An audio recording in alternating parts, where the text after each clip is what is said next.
Hi, അപ്പോൾ നമ്മുടെ മറ്റൊരു വീഡിയോയിലേക്ക് എല്ലാവർക്കും സ്വാഗതം. ഒരു മൂവിയുടെ റിവ്യൂ പറയാനായിട്ടാണ് ലേറ്റായി പോയെന്നറിയാം. ഞാൻ അധികം നോട്ടീസ് ചെയ്യാതിരുന്ന ഒരു മൂവിയാണ്. നമ്മുടെ ഒരു ഫ്രണ്ട് സജസ്റ്റ് ചെയ്തിട്ട് പോയി കണ്ടു. ഒരു രക്ഷയില്ല. എനിക്ക് ഒരുപാട് ഇഷ്ടപ്പെട്ടു. മുഴുനീളം ആക്ഷൻ സീക്വൻസുകളാണ്. ആക്ഷൻസ് ഇഷ്ടപ്പെടുന്ന ആൾക്കാർക്ക് പറ്റിയൊരു നല്ലൊരു മൂവിയാണ്. മൂവിയുടെ പേര് ബ്ലാസ്റ്റ്. തമിഴ് മൂവിയാണ്. നമ്മുടെ അർജുൻ അഭിരാമി, പിന്നെ പ്രിറ്റി മുകുന്ദൻ, അങ്ങനെ ഈ 3 പേരാണ് ഇതിലെ മെയിൻ ക്യാരക്ടർ എന്ന് പറയുന്നത്.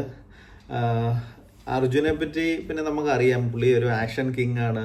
ആക്ഷൻ മൂവീസ് ഒരുപാട് പുള്ളി ചെയ്തിട്ടുണ്ട്. അഭിരാമി ഒരുപാട് മൂവീസ് ചെയ്തിട്ടുണ്ട്. ആക്ഷൻസ് എനിക്കറിയില്ല ഇത്രയും നല്ലൊരു ആക്ഷൻ മൂവീസ് പുള്ളിക്കാർ ചെയ്തിട്ടുണ്ടോ എന്ന്. പിന്നെ പ്രിറ്റി, ഇവർ 3 പേരുടെയും ആക്ഷൻ സീക്വൻസ് എന്ന് പറഞ്ഞാൽ നല്ല അടിപൊളിയാണ്. ശരിക്കും ഒരു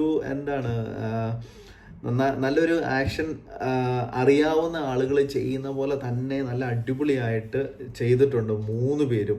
ഒരു ഫാമിലിയിൽ നടക്കുന്ന ഒരു ഇൻസിഡൻറ്റും അതിന് റിലേറ്റഡ് ആയിട്ട് പോകുന്ന ഒരു സ്റ്റോറിയാണ്. നല്ലൊരു മൂവിയാണ്. വയലൻസ് ഉണ്ട്, പക്ഷേ എങ്കിലും നമുക്ക് ടോളറേറ്റ് ചെയ്യാൻ പറ്റുന്ന രീതിയിലുള്ള വയലൻസ് ആണ്. പക്ഷേ ആക്ഷൻ സീക്വൻസ് അടിപൊളിയാണ്. വില്ലനാണെങ്കിലും എനിക്ക് ശരിക്കും മെയിൻ വില്ലനേക്കാളും എനിക്ക് കൂടുതൽ ഇഷ്ടപ്പെട്ടത് സെക്കൻഡായിട്ട് നിൽക്കുന്ന ഒരു വില്ലനുണ്ട്. പുള്ളിയുടെ അഭിനയം അടിപൊളിയാണ്. പുള്ളിയുടെ ഒരു സ്റ്റൈലും പുള്ളിയുടെ ഒരു രീതികളും ഒക്കെ അടിപൊളി എന്ന് വെച്ചാൽ അടിപൊളിയാണ്. എനിക്കതാണ് കൂടുതൽ ഇഷ്ടപ്പെട്ടത്. പിന്നെ ഇതിൻ്റെ സംവിധായകൻ എന്ന് പറയുന്നത് സുഭാഷ് കെ രാജ്.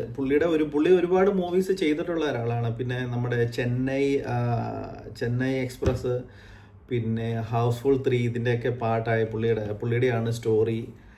അപ്പം അങ്ങനെയുള്ള ഒരാളാണ്. പുള്ളിയുടെ ഒരു മൂവിയാണ്. നല്ല അടിപൊളിയായിട്ട് മൂവി എടുത്തിട്ടുണ്ട്. പിന്നെ ആക്ഷൻസ് ചെയ്തിരിക്കുന്നത് ഒരു ഫീനിക്സ് പ്രഭു എന്ന് പറയുന്ന ഒരാളാണ്. പുള്ളിയുടെ ശരിക്കും അപ്രീഷിയേറ്റ് ചെയ്യേണ്ട ഒരു കാര്യമാണ്. ആക്ഷൻസ് ഒക്കെ എന്ന് പറഞ്ഞാൽ നല്ല രസമായിട്ട് ചെയ്തിട്ടുണ്ട്. അപ്പം നിങ്ങൾ ജസ്റ്റ് ഒന്ന് പോയി കാണുക.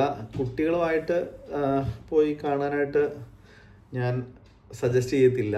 ഫാമിലി വെച്ചാൽ ഹസ്ബൻഡ്, വൈഫ് അല്ലെങ്കിൽ ഫ്രണ്ട്സും ഒക്കെ ആയിട്ട് പോയി കാണുക. മൂവി ഒരു രക്ഷയില്ലാത്ത മൂവിയാണ്. നിങ്ങൾക്ക് ഇഷ്ടപ്പെടും. ഒരു ഔട്ട് ഓഫ് 10 ഞാനൊരു 8 റേറ്റിംഗ് കൊടുക്കുന്ന ഒരു മൂവിയാണ്. അപ്പം പോയി കാണുക, കണ്ടിട്ട് അഭിപ്രായം പറയുക. Thank you.